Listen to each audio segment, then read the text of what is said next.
একবিংশ শতিকাত প্ৰতিজন ছাত্ৰ ছাত্ৰীয়ে একবিংশ শতিকাৰ দক্ষতাবিলাক আয়ত্ত কৰিব লাগিব আৰু এই একবিংশ শতিকাৰ দক্ষতাবিলাক থাকিলেহে এজন ছাত্ৰই বা এজনী ছাত্ৰীয়ে নিজকে সফলভাৱে ভৱিষ্যতে প্ৰতিষ্ঠিত কৰিব পাৰিব। এই কথা কৈছে ডাক্তৰ ৰনোজ পেগুৱে আৰু এই ভিডিঅ'টোৰ যোগেদি আপোনালোকে এই একবিংশ শতিকাৰ দক্ষতাবিলাকৰ বিষয়ে জানিব পাৰিব। এই কথাবিলাক আসলতে যোৱা ৭ জুন তাৰিখে ধেমাজিৰ ৰাজহুৱা প্ৰেক্ষাগৃহত অনুষ্ঠিত হৈ যোৱা এখনি সম্বোধনা অনুষ্ঠানত শিক্ষামন্ত্ৰীগৰাকীয়ে কৈ গৈছে আৰু এই অনুষ্ঠানটি আয়োজন কৰিছিলে সদৌ অসম সোণোৱাল কছাৰী ছাত্ৰ সন্থাৰ ধেমাজি জিলা সমিতিয়ে আৰু ইয়াতে 2023-24 আৰু 24-25 বৰ্ষত যিসকল ছাত্ৰ ছাত্ৰীয়ে সোণোৱাল জনগোষ্ঠীৰ ছাত্ৰ ছাত্ৰীয়ে উচ্চ আৰু উচ্চ মাধ্যমিক চূড়ান্ত পৰীক্ষাত সুখ্যাতিৰে উত্তীৰ্ণ হৈছে তেওঁলোকক সম্বোধনা জনাইছিলে আৰু আমন্ত্ৰিত অতিথি হিচাপে উপস্থিত আছিলে শিক্ষামন্ত্ৰীগৰাকী আৰু খুব সুন্দৰ সুন্দৰ কথা ক'লে। ভিডিঅ'টো শেষলৈকে চাব আৰু ভিডিঅ'টো শ্বেয়াৰ কৰি দিব। নিৰ্দিষ্ট এটা পৰীক্ষাত খুব ভাল ফলাফল কৰিছিল, তাৰ পিছৰ পৰীক্ষাত তেওঁলোকে বেয়া ফলাফল কৰে। কটন কলেজত 3rd ডিভিজন পোৱা ল'ৰা ছোৱালীয়ে এডমিশ্যন নাপাইছিল, এতিয়াও নাপায়। এতিয়া কটন ইউনিভাৰ্চিটি হ'ল, তাত 3rd ডিভিজনে 2nd ডিভিজনে এডমিশ্যন নাপায়। সেইটো ডাঙৰ কথা নহয়। ডাঙৰ কথাটো হ'ল যে কটনৰ পৰা যেতিয়া পাছ কৰি ওলাই আহে বহুতে আকৌ 3rd ডিভিজন 2nd ডিভিজনত পাছ কৰে। অৰ্থাৎ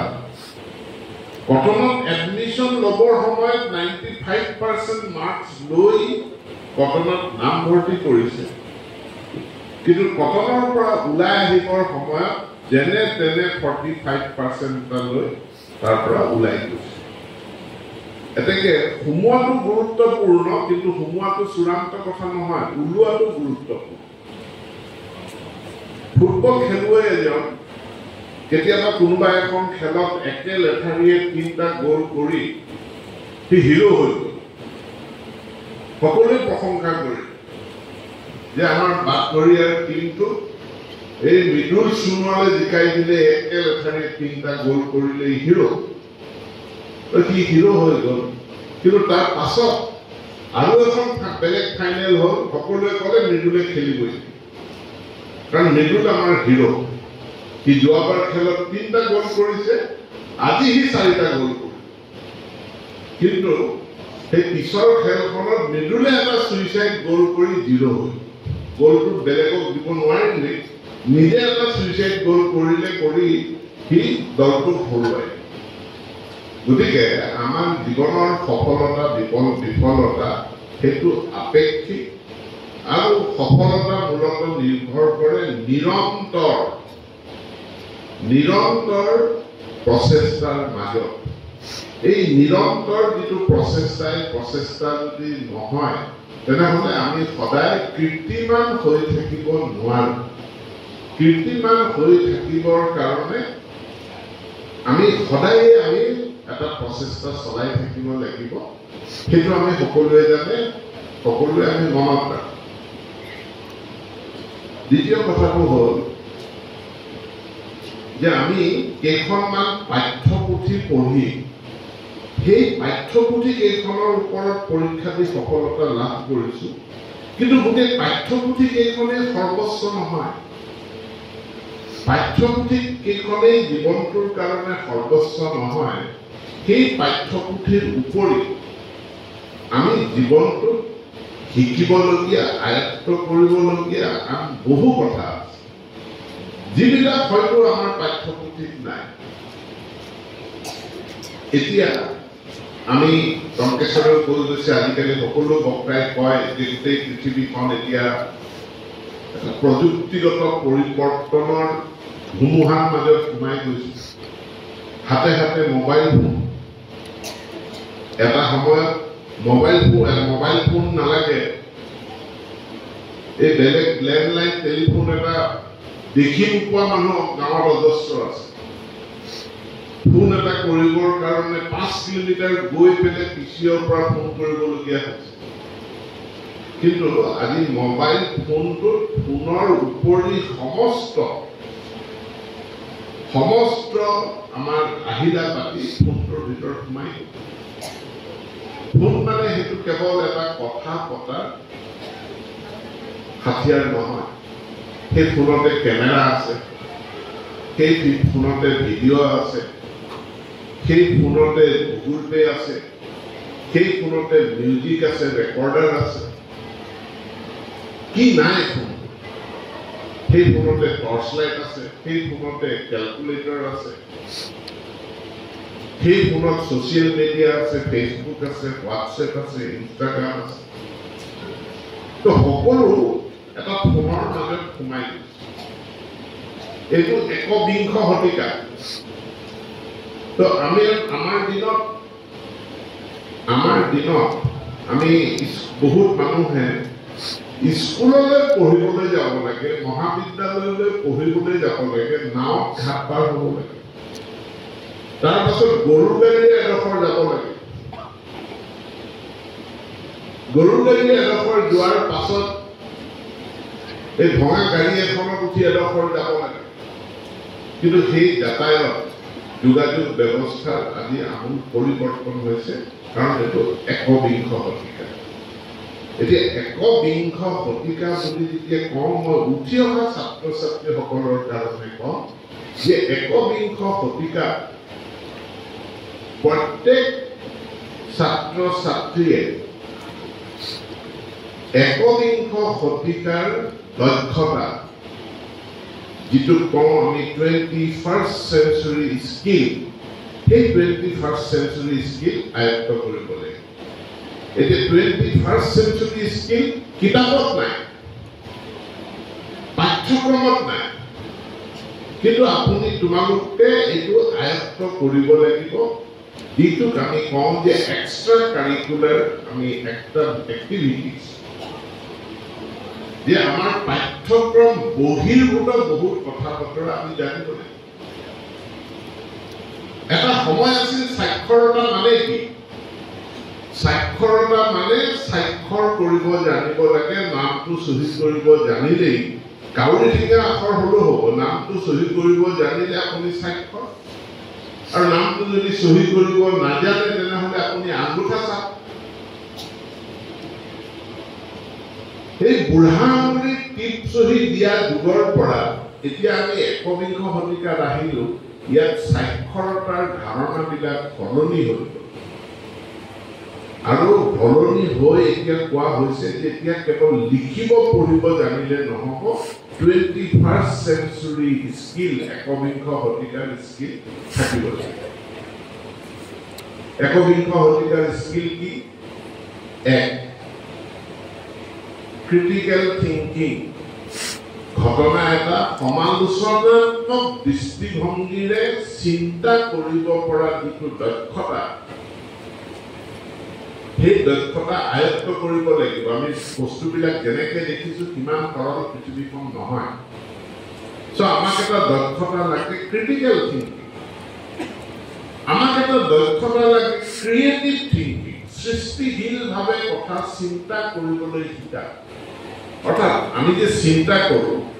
মনত যি আহে তাকেই চিন্তা কৰোঁ এতিয়া মনত যি আহে তাকেই চিন্তা কৰিলে নহ'ব চিন্তা কৰিবলৈও আপোনাৰ এটা চিন্তা কৰাৰ দক্ষতা মানুহক প্ৰয়োজন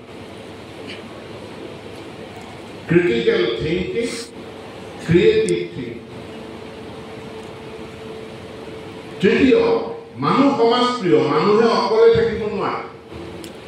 মানুহ সমাজ পাতি বাস কৰে মানুহে অকলে অকলে আমি কোনো বিকশিত হ'ব নোৱাৰোঁ তাৰ কাৰণে মানুহৰ লগত মানুহৰ সহযোগিতা প্ৰয়োজন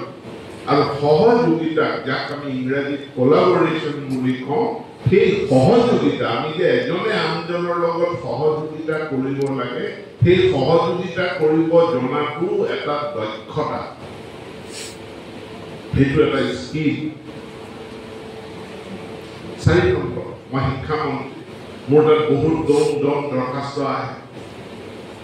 এতিয়া দৰখাস্তবিলাক পঢ়ি পেলাই মোৰ এটা সমস্যা হয় যে কি ক'ব গৈছে এইটো মই বুজি নাপাওঁ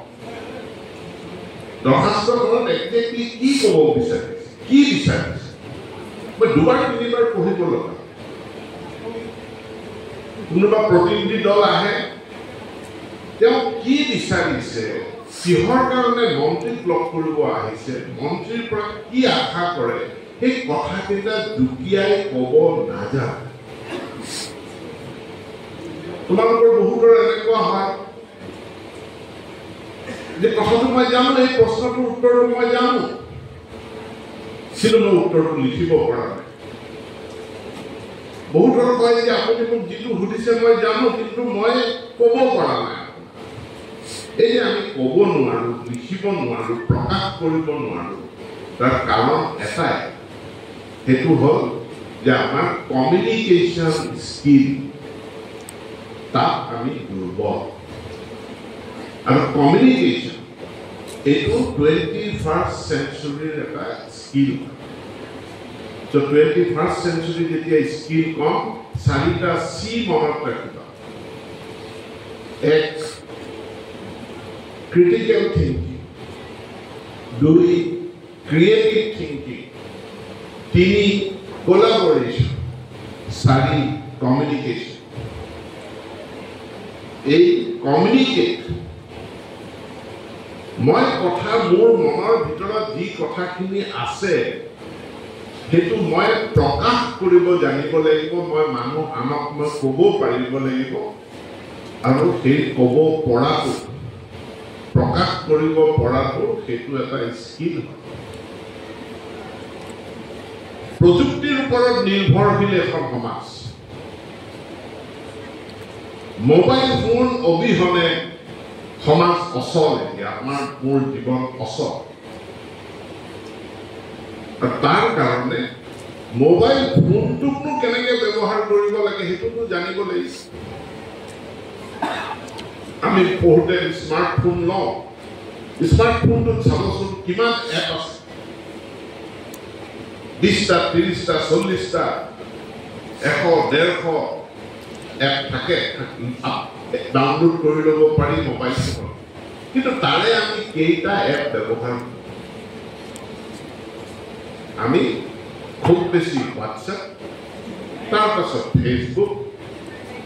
সিমানে আমি ব্যৱহাৰ কৰোঁ বাকীবিলাক আমি ব্যৱহাৰ নকৰোঁ কোম্পানীয়ে দিছে সেইকাৰণে 10,000 টকাও লৈছে 15,000 টকা লৈছে লাখ টকালৈকে এটা মোবাইল ফোনৰ দাম এতিয়া মোবাইল ফোনটোত বহুত এপ্লিকেশ্যনছ আছে কিন্তু এপ্লিকেশ্যনবিলাক আমি ব্যৱহাৰ কৰিব নাজানো কিন্তু এই 21st century media literacy media মানে সামাজিক মাধ্যমকে ধৰি WhatsApp ফেচবুককে ধৰি যোগাযোগৰ বিভিন্ন মাধ্যম সম্পৰ্ক আমি সাক্ষৰ হ'ব লাগিব কথাবিলাক জানিব লাগিব আৰু এই media literacy টো 21st century এটা স্কিল টেকনলজি কি টেকনলজি আছে সেই টেকনলজি জানিব লাগিব